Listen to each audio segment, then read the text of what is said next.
Hello and welcome to this edition of Minstrels on the Block.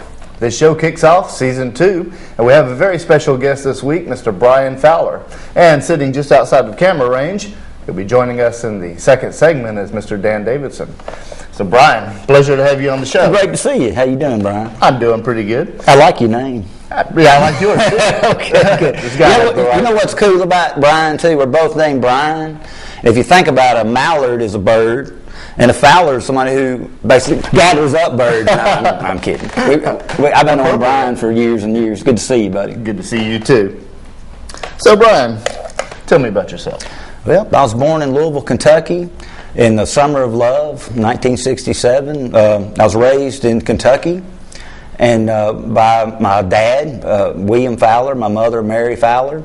And I learned music by all my uncles and my grandfather. I was lucky enough to, back in the day, my grandfather playing fiddle, Clayton McMitchen, who was in the Skillet Lickers and Jimmy Rogers band, would come over to the house and they would all play.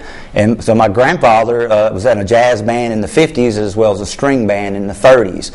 All my uncles, my Uncle Jerry, Frank, Mike, my father, William Fowler, plays a dobro. So everybody in my whole family played everything, but nobody played the mandolin. So there you go. I was given a mandolin at a ripe age of about, I think I was 9, maybe 10 when I started playing. So I've been playing quite a while.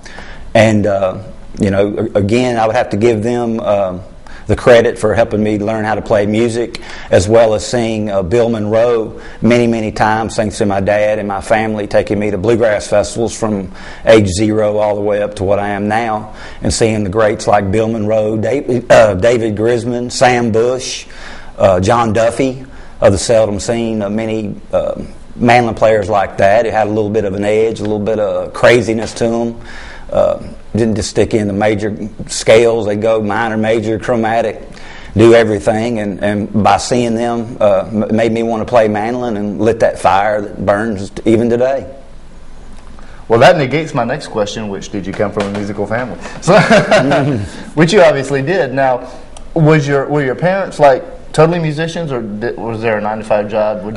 Okay. My dad worked with the railroad, and actually my family goes back with the railroad all the way back into the Civil War. Wow. With Felix J. Fowler, who worked for the, can't remember the line, but he was in the railroad. So my whole family, all the way my Uncle Tommy, and the rest of them are land surveyors. And they all played music. My grandfather was a professional musician. He played professionally for years. I did for a few years.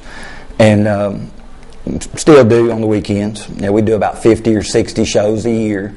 We do some major bluegrass festivals as well as have albums out internationally. We were even in, believe it or not, we were in the actual #1 bluegrass publication in the United States, Bluegrass Unlimited, with a fantastic write-up.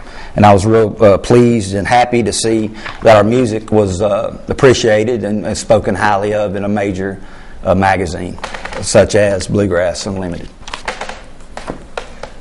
That is absolutely fantastic. Now, you obviously, just this table shows just how far you've come. Well, I'll go over some of the things on the table. I was recently added to a Jefferson Airplane book that just come out. The author is Craig Fenton, and I mentioned quite a few times with my involvement with Bob Harvey, who was the original bass player for Jefferson Airplane. Bob, I know you're going to be checking this out because I'm going to send it to you. I hope you're doing well in your family. Thank you for helping me with my music career.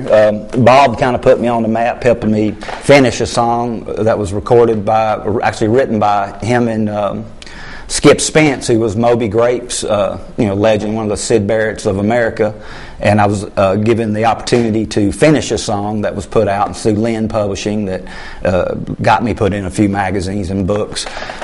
Another book that just come out, which I was very happy and excited about, was the Jefferson Airplane magazine that they come out with. Did a full 4-page article on my music career. That talks about different things. I actually sell a few CDs overseas thanks to people like Dan Davidson, who has stuck with me for 4 years and been my right-hand man and the lead singer of Bibb City Ramblers, and I consider one of the finest songwriters in this area. Oh, totally. There I am there. And it had Grace Slick on the front of it. They also reviewed Space Seed, which is another band that I've done with Hawkwind members, Jefferson Airplane members, and we were lucky enough to be in 2 major publications this year. Record Collector and Frank Zappa was on the front of Progression, and they mention and speak highly of Space Seed, and Nick Turner, who was the founder of Hawkwind, goes as far as to say we were a bunch of nice guys. Thank you, Nick. I opened for Nick. I'm not on the record with Nick. I'm on the records with Bridget and Harvey Bainbridge there. But I thought that was great, him mentioning Space Seed and us actually making it into some actually real magazines and things. And, we've been in Playgrounds as well. We had our album reviewed in Playgrounds. A lot of mentions of food and different things there. But if this album right here just come out, and we'd like you to check it out and listen to it and see what you think. But it's got songs written by me and Mr. Davidson, and has the lineup of some other great musicians in town I did want to mention, like Robert Earl Lowry, Ron Hall, who's building a mandolin for me right now. I also, speaking of mandolins, I'd like to show this mandolin. This is made by Bruce Weber. I wanted to shout out to Bruce too. I appreciate the mandolin, and it's been a great mandolin. And I just wanted to show this. It's a beautiful mandolin too. Oh yes, sir. It takes very skilled hands. We have 2 great luthiers in this town. If you ever have a guitar broken or you want to buy one, there actually is Riley Yielding and Ron Hall. Ron Hall, who's also plays fiddle on this album, and fantastic luthier. If you want to get a fiddle, anything made or anything fixed, he's the man to see. Brilliant guy, smart guy. This is my solo album that I made. It was actually dedicated to Columbus, Georgia, and the songs are all about the area. And this album come out, and it's done well everywhere but Columbus. Hey, Columbus, you actually got an album out that's about you. But I don't, but anyway, this is the Space Seed one, the one that's out right now that has members of Hawkwind, Jefferson Airplane, myself playing lead guitar. And I wrote most of the songs. I've wrote probably 500 songs. I've been doing it a long time. Hey, and I just wanted to give a shout out to a couple people I feel in Columbus, Georgia, that have kept the music rolling around here and getting this shows like this, so people like me can come in and display my wares and talk a little bit what I'm trying to do with my art and with my bands and the things that I do. First, I'd like to thank Brian Mallard. You've done a lot for the music in this area. My pleasure. You do a great job with your own music, and you've done a great job as well as Mr. Rusty Wood getting the word out and all the musicians and the things that are happening in town, like your hog bottom footage. I had people come up to me and say, "Hey man, I seen you on TV." Thanks for that. I'd like to also shout out to David and Vicki Carson, who have had a magazine called Playgrounds in this area for a long time, and they've done a fabulous job getting the word out for years and years. I met them wearing a tie-dye shirt and back in 91 or so at Victoria's, and a tie-dye shirt and some Chuck Taylors and an old mandolin. Nobody knew me, and I just went in there and did the best I could, and I've had friends in Columbus ever since that day. I do also want to talk about a lady here named Jenny Woolfolk, who plays bass in our band. It's going to be on our new album. Jenny Woolfolk Davidson, she has just got married to our guitar player. So we've had a hard time keeping bass players. So me and Dan come up with this plan to find the prettiest girl that could play bass, and we found her. So all we got to do is make her have some kids, and we may have a mandolin player, or no, well, not mandolin, but some other instrument. My sons also play music. My son, I'd like to mention my son, Charles Fowler.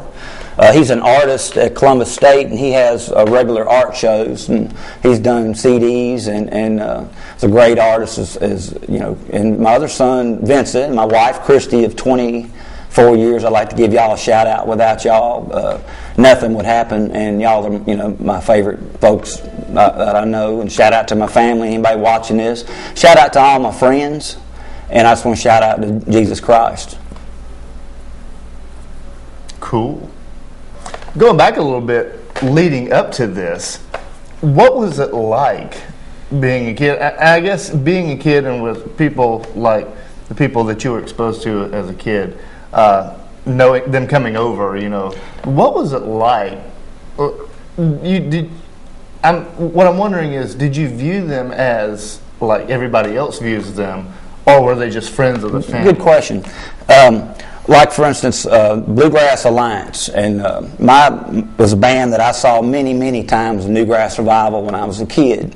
My grandfather, we would always go to Litchfield, Kentucky, which was a fiddler's convention, and Lonnie Pierce, who played fiddle, who also was one of the first people that hired Sam Bush, or was on a record on Heritage label, I believe, in the early '70s.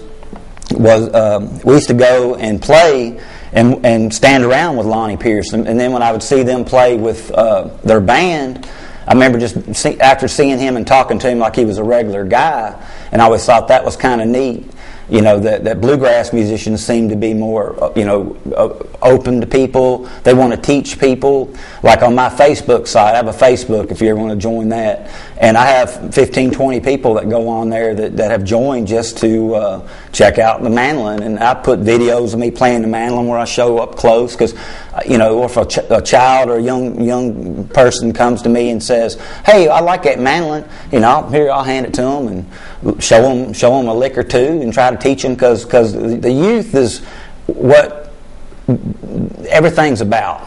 If we take our youth and we expose them to things that don't need to be exposed to, if we expose them to music and good things, and then maybe the next generation will have a lot more good things to say, do, and contribute to our nation as well, and to our music as well.